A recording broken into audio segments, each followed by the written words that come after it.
So, climate change, regulation, a threat or an opportunity?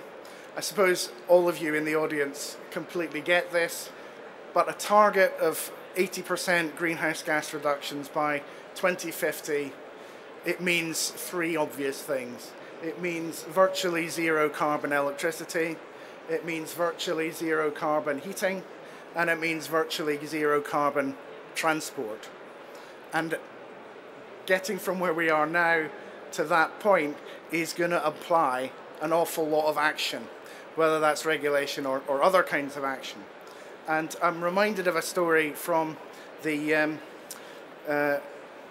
government's Better Regulation Task Force, where they said, what you need to remember about governments is that they can do three things.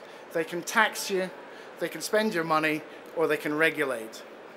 And since the Treasury controls what you tax and what you spend, most governments and most government ministers are immediately minded to think about the opportunities for regulation as a means of controlling things. And I think the situation hasn't gotten any better in the last couple of years in terms of looking to taxes or spending as a means of delivering government policy or public policy. So I think our expectation has to be that there will be a lot of this effort will be met through regulation. And a minor confession, I spent about 10 years of my life as an environmental regulator with the Scottish Environment Protection Agency.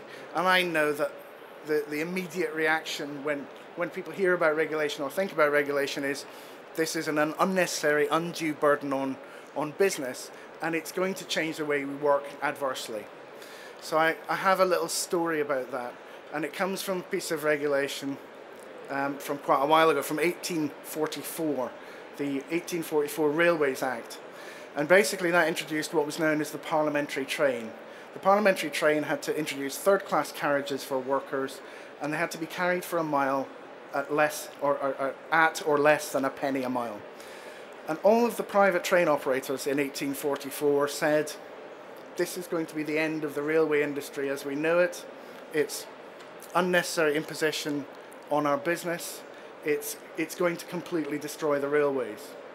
And even though we might think that the railways aren't doing too well now, that period from 1844 for another at least 150 years was absolutely dominated by that carrying of essentially third-class carriages for workers to move people around. It transformed the nature of the railway industry. And far from being the end of the railway business, it was actually the start of a whole new model and a whole new way of doing business for the railway industry.